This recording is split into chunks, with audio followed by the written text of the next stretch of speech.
மக்களே வணக்கம். இது உண்மை கதை. இந்த கதை என்னுடைய கதை. இந்த கதை யாரெல்லாம் இருக்கிறாங்க அப்படின்னு சொன்னால், நான், என் ஃப்ரெண்டு விக்ரம், ஃப்ரெண்டு ராஜபாளையத்தை சார்ந்த வேங்கை. சரிங்களா? நாங்கள்லாம் ஃபஸ்ட் இயர் படிக்கும்பொழுது நம்ம சென்னையில் இருக்கிற எங்களுக்கு என்ன பிரச்சனை அப்படின்னு சொன்னால், எங்களுக்கு இந்த அதிக வெயில், இந்த வெயிலேருந்து தப்பிக்க நாங்கள் பண்ணக்கூடிய ஒரே விஷயம், ஒரு குளியல் போடுறதுக்கு எங்கேயாவது விவசாய நிலம், அங்கே கிணறு இருந்தால் எங்களுக்கு அப்படியே சொர்க்கமாக இருக்கும் அந்த இடம். இப்படி வாழ்ந்த நாங்கள் 2009, இப்போ 2026, நீங்கள் யோசிச்சிங்க, 2009 நடந்த உண்மை சம்பவம் இது. ஃபஸ்ட் இயர் படிக்கும்போது செமஸ்டர் லீவ் வருது. என்னுடைய ஃப்ரெண்டு வேங்கை ராஜபாளையம்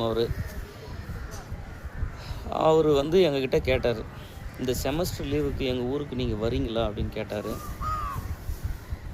நான் கேட்ட ஒரே கேள்வி, உங்கள் வீட்டில் கிணறு இருக்குமா, உங்கள் ஏரியாவில் கிணறு இருக்குமா, ஏன்னா எனக்கு குளிக்கிறது ரொம்ப பிடிக்கும் அப்படின்னு சொன்னேன். இந்த வேங்கைன்றவர் வந்து கொஞ்சம் ரொம்ப ஹார்ஷாக பேசுவார், நல்ல அன்பான மனிதர், அதில் மாற்றுக்கிறதுல. ஆனால் அவருடைய பழக்க வழக்கம் வந்து கொஞ்சம் கடினமாக, என்னடா அப்படின்னு கொஞ்சம் அப்படி திட்டுற மாதிரி ஒரு ஆள். அவர் என்ன பண்ணிட்டாரு, நல்லா இருக்குது வாடா அப்படின்னு சொல்லிட்டாரு.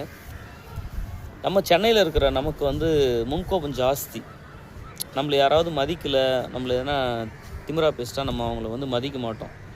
சென்னையில் இருக்கிற எல்லாரையும் நான் சொல்ல, எனக்கு, ஏன்னா என்னுடைய சூழல் அந்த மாதிரி, நம்ம கொஞ்சம் முன்கோபம் ஜாஸ்தி. ஆனால் ஓவராக பண்ணுறேன். ஒரு கிணறு இருக்குதான்னு கேட்குறேன், இருக்குது இல்லைன்னு சொல்ல வேண்டியது தானே அப்படின்னு என்னுடைய ஆதங்கம். என்னுடைய நண்பர் விக்ரம் வந்து கொஞ்சம் தன்மையானவர். அவர் எல்லாத்தையும் கடந்து ஒரு அந்த வயசுலேயே ஒரு ஞானி மாதிரி. அவருக்கு வேண்டியது சந்தோஷமாக இருக்கணும் அவ்வளோ. ஸோ இப்போ நம்ம எப்படியோ செமஸ்டர் லீவ் வந்துடுச்சு. நாங்கள் எல்லாம் கிளம்ப போகிறோம். ட்ரெயினில் போயிட்டுருக்கோம். இரவு ஒரு 8 மணி ஆகிடுச்சு. அவங்க தெருவில் போயிட்டுருக்கோம். அவங்க வீட்டுக்கு கூட்டிகிட்டு போகிறாரு. வீடு ரொம்ப ஒரு சிறிய வீடு தான். மாடி மேலே போகிறோம்.